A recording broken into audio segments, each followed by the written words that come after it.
Shalom semuanya Bapak Ibu dan saudara-saudari yang terkasih.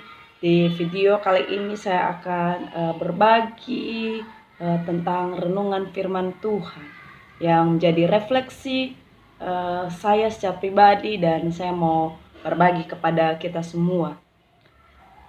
Kali ini diambil dari kitab Yosua pasal yang pertama. Pasal yang pertama itu ada 18 ayat Bapak Ibu, tetapi saya hanya membacakan di ayatnya yang ke-7 sampai ayatnya yang ke-9. Begini bunyi firman Tuhan. Hanya kuatkan dan teguhkanlah hatimu dengan sungguh-sungguh. Bertindaklah hati-hati sesuai dengan seluruh hukum yang telah diperintahkan kepadamu oleh hambaku Musa. Janganlah menyimpang ke kanan atau ke kiri, supaya engkau beruntung kemanapun engkau pergi. Janganlah engkau lupa memperkatakan kitab Taurat ini, tetapi renungkanlah itu siang dan malam, supaya engkau bertindak hati-hati sesuai dengan segala yang tertulis di dalamnya. Sebab dengan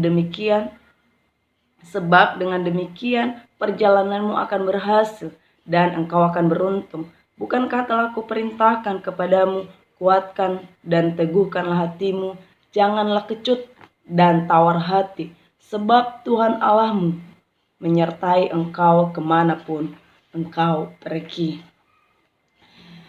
Saudara-saudari yang terkasih, saya berbagi renungan di pasal yang pertama kitab Yosua ini. Saya memberikan tema yaitu janji penyertaan Tuhan.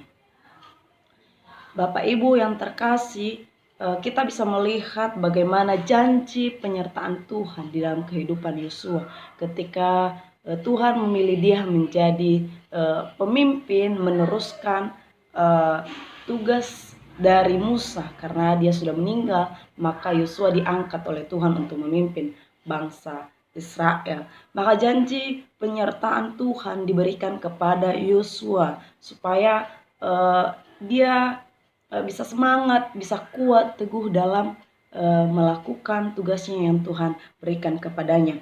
Janji penyertaan Tuhan yang kita baca di pasal ini harus disertai dengan yang pertama, harus kuat dan teguh hati kepada Tuhan. Ya, di ayatnya ada di situ, kuatkan dan teguhkanlah hatimu. Untuk kita melihat karya Tuhan atau janji Tuhan itu nyata dalam kehidupan kita, khususnya kehidupan Yosua, maka Tuhan Yesus ingatkan bahwa mesti harus kuatkan dan teguhkan hati.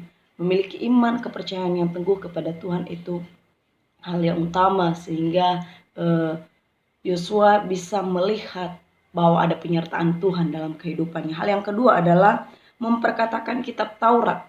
Tuhan ingatkan bahwa mesti di dalam kehidupan Yosua sebagai pemimpin harus memperkatakan kitab Taurat itu, menegur ketika ada yang salah, memberitahu mana yang benar, supaya juga berkenan di hadapan Tuhan. Hal yang ketiga adalah merenungkan siang dan malam. Ya, yang direnungkan adalah firman Allah.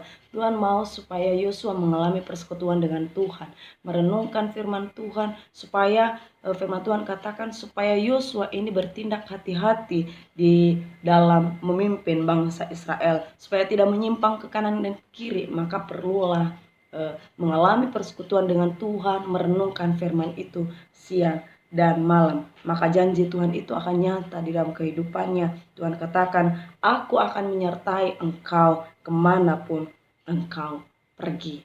Jadi apa yang bisa saya dapatkan dari pasal pertama ini, Bapak Ibu yang terkasih, yaitu bahwa semua ini atau janji penyertaan Tuhan itu kita akan alami hanya jika kita memiliki iman, kepercayaan kepada Tuhan yang teguh. Kita meyakini bahwa Dia mampu menyertai kita, jadi tidak ada keraguan di dalam kehidupan. Hal yang kedua adalah mampu menghidupi firman. Ya, artinya ketika kita tahu kebenaran, maka harus mengatakan mana yang benar, mana yang salah. Dan yang kedua, harus mengalami persekutuan dengan Allah melalui perenungan firman Allah itu siang dan malam. Itu yang saya dapatkan dari perenungan ini, Bapak Ibu semuanya, bahwa penting sekali kita mengalami persekutuan dengan Allah, maka janji Tuhan akan nyata dalam kehidupan kita. Tuhan akan menyertai di dalam kehidupan kita sepanjang harinya. Amin. Kebenaran firman Tuhan, Tuhan Yesus memberkati kita.